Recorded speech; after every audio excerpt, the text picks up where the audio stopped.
Hi எல்லாருக்கும் வணக்கம். நேற்று நான் வந்து ஒரு ப்ளவுஸ் வந்து தைச்சி காமிச்சிருப்பேன். மென்னுக்கு வந்து ஜிப் வச்சு பிரின்சஸ் கட் போட்டு பிக் சைஸ்ல வந்து நான் உங்களுக்கு காமிச்சிருப்பேன். அதே கஸ்டமருக்கு இன்னும் 3 ப்ளவுஸ் நான் தைச்சிருக்கேன். ஸோ ஃபர்ஸ்ட் அந்த கஸ்டமர் வந்து நான் வந்து ட்ரை பண்ண சொன்னேன். அவங்களுக்கு ஃபர்ஸ்ட் டைம் தைக்கிறதுனால அவங்களுக்கு வந்து நான் ட்ரை பண்ண சொன்னேன். ஸோ அவங்களுக்கு வந்து ரொம்பவே வந்து பிடிச்சி போச்சு. அவங்க வந்து 5 எக்ஸல். ஸோ அவங்களுக்கு வந்து ரொம்பவே பிடிச்சி போச்சு. ஸோ சிஸ்டர் நீங்கள் மற்ற ப்ளவுஸ் எல்லாமே இன்னும் பேலன்ஸ் 3 ப்ளவுஸ் எல்லாமே வந்து நீங்கள் மென்னுக்கு ஜிப் வச்சே தைச்சிங்க. இதே மாதிரி தைங்க, எனக்கு ரொம்ப கம்ஃபர்டபுளாக இருக்குது, ரொம்பவே நல்லா இருக்குன்னு சொன்னாங்க. ஸோ அவங்க சொன்னபடி, அவங்க கேட்டுக்கிட்டபடி அவங்களுக்கு மற்ற 3 ப்ளவுஸும் நான் வந்து தைச்சிருக்கேன். ஸோ நான் காட்டுறேன். ப்ளூ கலர்ல தைச்சிருக்கேன்.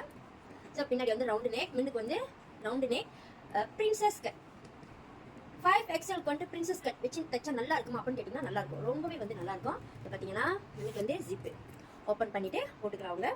அவங்க நேற்று நைட்டு போட்டு ட்ரை பண்ணிட்டு ரொம்பவே வந்து நல்லா இருக்கு, எனக்கு கம்ஃபர்டபுளாக இருக்குது அப்படின்னு சொன்னதுனால பேலன்ஸ் இருக்கிற 3 ப்ளவுஸையும் வந்து நான் அதே மாதிரி வந்து தைச்சு கொடுத்துருக்கேன். இது வந்து நேற்று வந்து ஃபர்ஸ்ட் ப்ளவுஸ், இது வந்து செகண்ட் ப்ளவுஸ், இது வந்து தேர்ட் ப்ளவுஸ். Black colour. இதுக்கு பார்த்தீங்கன்னா ஜிப்பு, முன்னுக்கு வந்து பிரின்சஸ் கட், ரவுண்ட் நெக், முன்னுக்கு வந்து ரவுண்டு நெக், பின்னாடி வந்து பார்த்தீங்கன்னா பா நெக் கொடுத்துருக்கேன். இது வந்து பாக்களுக்கு கொடுத்துருக்கேன். ஓகே, அடுத்து பார்த்தீங்கன்னா ஆரஞ்சு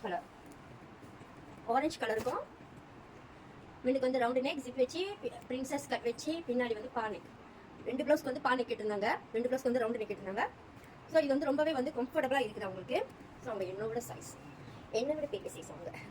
ஸோ இது பாருங்க, உங்களுக்கு வந்து நான் வந்து 3 எக்ஸல். ஸோ இந்த கஸ்டமர் வந்து 5 எக்ஸல். ஸோ நான் போட்டாலும் இது பெருசாக இருக்கும். ஓகே, இந்த மாதிரி உங்களுக்கு வந்து நீங்கள் பிக் சைஸில் இருக்கீங்க அப்படின்னாக்கா, நல்லா இறக்கமாக வச்சு தைக்கிறீங்க அப்படின்னாக்கா, நீங்கள் இந்த மெத்தட் வந்து யூஸ் பண்ணலாம். டெய்லர்ஸ் வந்து இந்த மெத்தட் வந்து யூஸ் பண்ணலாம். கஸ்டமர் போய்ட்டு டெய்லர்ஸ் வந்து இந்த மெத்தட் வந்து நீங்கள் கேட்கலாம். முன்னுக்கு ஜிப் வச்சு பிரின்சஸ் கட்டில் முன்னுக்கு ஜிப் வச்சு எனக்கு இந்த மாதிரி கொடுங்க அப்படின்னு சொல்லி கேட்கலாம். இந்த மாதிரி தைச்சு போட்டிங்கன்னா ரொம்பவே வந்து கம்ஃபர்டபுளாக இருக்கும். வயிறு தெரியுமா, சாரி கட்டும் போது மேலே பட்டி வந்து மடங்கிக்குமா, வயிறு அசிமா தெரியுமா, அப்போ சாரி வந்து இழுத்து போடணுமே, ப்ளவுஸ் எடுக்கணும், சாரி மேலே எடுத்து போடணும், அந்த மாதிரி எந்த ஒரு இதுவுமே இல்லாமல் நீங்கள் கம்ஃபர்டபுளாக ஃபீல் பண்ணலாம் இந்த மாதிரி தைச்சி போட்டிங்கன்னா. ஓகேங்களா? பிக் சைஸில் உள்ளவங்க எல்லாத்துமே வந்து இது மாதிரி நீங்கள் வந்து ட்ரை பண்ணி பாருங்கள். கண்டிப்பாக உங்களுக்கு எல்லாம் பிடிக்கும். இந்த டைப்பில் தைக்கிறது வந்து எல்லாத்துக்கும் ரொம்ப பிடிக்கும். ஸோ நீங்களும் வந்து ட்ரை பண்ணுங்கள். அப்படி உங்களுக்கு இந்த மாதிரி தைக்கணும் அப்படின்னாக்கா நீங்கள் எனக்கு புலனம் பண்ணலாம், என்னோட ஷாப்புக்கும் விசிட் பண்ணலாம். Okay, thank you.